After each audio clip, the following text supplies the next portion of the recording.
Hello guys, welcome back once again. थोड़ा सा discussion करते हैं आपका जो पेपर है business laws and business corresponding reportings.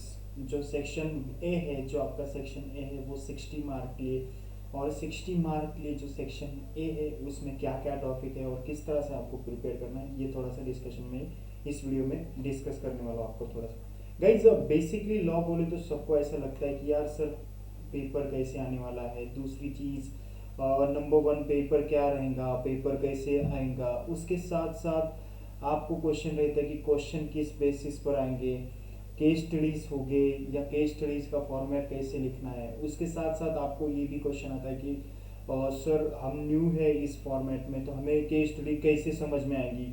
So guys ये बहुत सारे क्वेश्चन आपके माइंड में होते हैं। तो मैं इस वीडियो में आपको शॉर्ट वीडियो में यही डिस्कस करूंगा कि देखो आपको लॉ इस पेपर में क्वेश्चन किस तरह से आते हैं बिजनेस लॉ में। अगर आप सीए फाउंडेशन का पेपर दे रहे हो, सीए फाउंडेशन बिजनेस लॉ, तो पेपर 2 रहेगा आपका बिजनेस लॉ।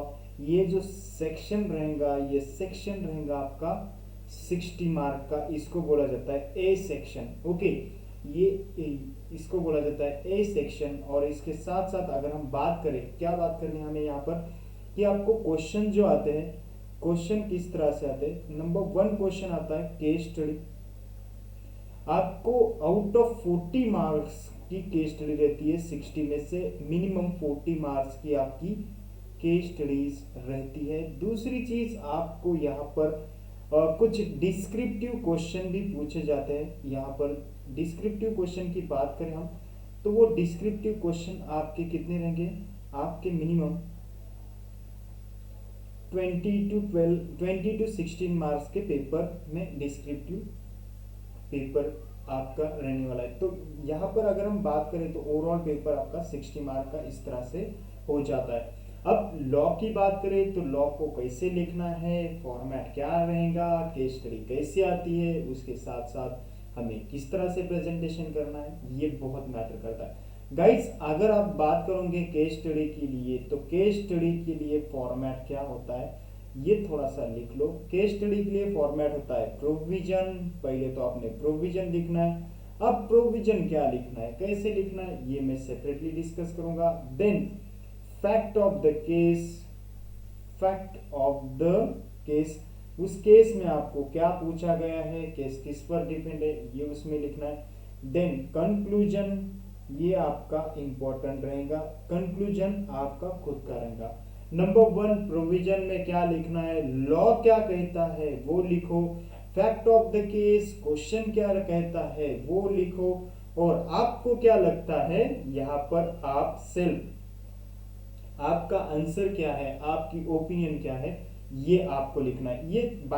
ये आपको वन बाय वन में क्लियर कर दूंगा नेक्स्ट कमिंग वीडियोस में। आपको कुछ केस स्टडी भी लेने वाला हूँ, so don't worry about it. मैं जल्दी से जल्दी ट्राई करूंगा कि आपको जल्दी से जल्दी अच्छी केस स्टडी में आपको एग्जाम ओरिएंटेड केस स्टडी आपको प्रोवाइड करूँ। सो ये हो गया आपका केस स्टडी का फॉर्मेट। नाउ गाइस फोकस करते हैं आप किस तरह से आपका सिलेबस रहेगा और कौन सा एरिया इंपॉर्टेंट रहेगा। यहाँ पर अगर हम बात करें तो सिलेबस आपका बहुत छोटा है as compare to foundation syllabus की बात करें तो 60 मार्क के लिए मुझे तो छोटा सिलेबस लगता है, क्योंकि कॉन्ट्रैक्ट एक्ट है। Contract act minimum 20 to 25 marks आप पकड़ के चलना। Sales of goods act again 10 marks से 12 मार्क्स आपने पकड़ के चलना है। देन आपका एलएलपी इंडियन पार्टनरशिप एक्ट है, वो 10 मार्क्स ले आएगा, यानी कि 20, 10, 30, 40, ये मिनिमम 5 टू 8 मार्क्स ले आएगा। और कंपनीज एक्ट आपका रहेगा 12 मार्क्स के लिए। सो गाइज मैं मार्क वाइज यहाँ पर अलोकेशन करके देता हूँ आपको। देखो थोड़ा सा यहाँ पर किस तरह से प्लानिंग होनी चाहिए और किस टॉपिक को आपने ज़्यादा प्रेफरेंस देना चाहिए, ये भी यहाँ पर इंपॉर्टेंट है। Number one contract act. Contract act के पास्ट ईयर पेपर देखोगे तो आपको 20 मार्क्स का इस पर क्वेश्चन दिखने ही वाले हैं। Number two sales of goods act. Sales of goods act की बात करोगे तो सेल्स ऑफ गुड्स एक्ट में आपको मिनिमम 12 मार्क्स क्वेश्चन दिखने ही वाले हैं। देन आपके यहाँ पर थर्ड पार्टनरशिप। पार्टनरशिप की बात करें तो यहाँ पर आपको मिनिमम से मिनिमम 8 नंबर्स टू 12 नंबर का क्वेश्चन दिखने ही वाला है। देन अब हम बात करेंगे इसकी आपके एलएलपी की। जिसका पार्टनरशिप अच्छा है उसको एलएलपी में 8 नंबर लाने से कोई भी रोक नहीं सकता है।